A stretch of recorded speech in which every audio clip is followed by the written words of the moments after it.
Jeshi la Polisi Kanda Maalum ya Dar es Salaam tarehe 8 mwezi huu Machi mwaka 2025 lilimkamata na baadaye alipojaribu kutoroka chini ya ulinzi na maofisa wa polisi kuchukua tahadhari zote za kumfanya asitoroke kwa kupiga risasi hewani, lakini mtuhumiwa huyu akakaidi. Alijeruhiwa kwa risasi kwenye paja na kwenye nyonga na baadaye kupelekwa kwenye hospitali kwa matibabu, huku hali yake ikiwa ni mbaya.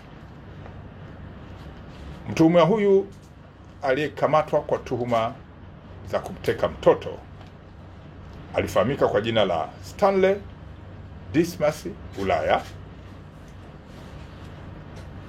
Baadaye ilikuja kubainika ni mkazi wa kata ya Nguruka, wilaya ya Uvinza, ambayo ipo mkoani Kigoma. Mtuhumiwa huyu kabla ya kujeruhiwa akijaribu kutoroka chini ya ulinzi, anatuhumiwa kufanya tukio tarehe 6 mwezi Machi mwaka huu wa 2025, tukio la kumteka mtoto mdogo wa kiume mwenye umri wa miaka 7 ambaye anasoma katika shule ya msingi Mbezi iliyo katika wilaya ya Ubungo jijini Dar es Salaam. Mtoto huyu aliyetekwa alishushwa kutoka kwenye daladala na baba yake kwenye kituo ambacho kiko karibu na shule ya msingi anayosoma,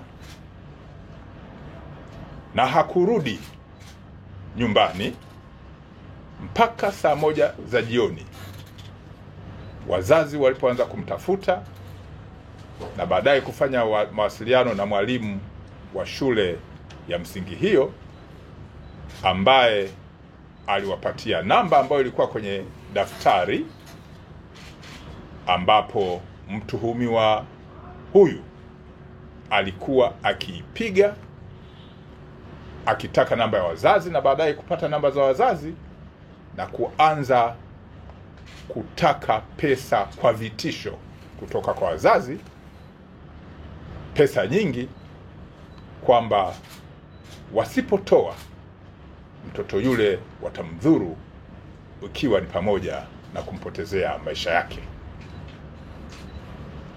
Jeshi la Polisi kwa kutumia wataalamu wake na kuhusisha kamisheni ya kisayansi na intelijensia walifanikiwa kufuatilia, na tarehe 8 mwezi huu wa Machi mwaka 2025 mtuhumiwa huyu alikamatwa maeneo ya Bagamoyo akiwa na yule mtoto na akaletwa mpaka kituo cha polisi cha Oysterbay, wakati taratibu zingine za kisheria zikiwa zinafanyika za kutaka kumweka mahabusu, alikurupuka na kukimbia kutaka kutoroka chini ya ulinzi, ambapo jitihada za ziada za polisi zilifanyika za kupiga risasi juu kumtahadharisha, lakini akakaidi na baadaye akapigwa risasi mguuni na kwenye paja na akakamatwa tena, lakini hali yake ni mbaya. Alipelekwa hospitali kwa matibabu. Hali ya mtoto aliyetekwa imeonekana kuwa njema, na taratibu zingine za kumchunguza zinaendelea kuhusiana na afya yake. Jeshi la Polisi kanda maalum ya Dar es Salaam linaendelea kulani vitendo vyote vya kihalifu vikiwemo vinavyohusisha masuala ya utekaji, lakini pia kuiba watoto na makosa mengine, na kwamba jeshi halitakuwa na huruma. Narudia, jeshi halitakuwa na huruma na watuhumiwa wa namna hii, litaendelea kuwashughulikia vikali, lakini kwa kuzingatia mifumo ya kisheria. Kwa majina naitwa Johnston Elisha Kolanya. Ilikuwa tarehe 6 siku ya Alhamisi saa 4 asubuhi. Nitoka nyumbani na mwanangu nampeleka shuleni. Tulipofika shuleni nikamshusha akaelekea shuleni. Nilipokwenda kazini kwangu nilifanya kazi zangu. Nilipofika jioni saa 1 kapigia simu kwamba hajarudi nyumbani. Tulipopiga simu hajarudi nyumbani, tukawa tumepiga simu mwalimu wake wa darasa. Mwalimu wake akatwambia kwamba bora mmenipigia, kuna namba ilikuwa inanisumbua sasa hivi.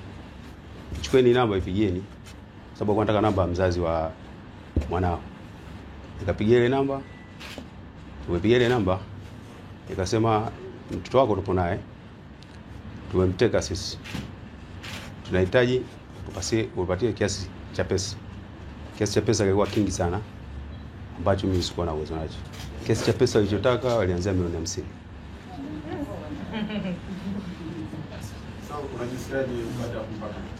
Najisikia furaha sana. Nimefurahi sana kupata mtoto wangu. Nashukuru sana Jeshi la Polisi Tanzania. Nashukuru sana serikali ya Mama Samia. Nashukuru sana Jeshi la Polisi kanda maalum Dar es Salaam kwa kazi kubwa waliyofanya.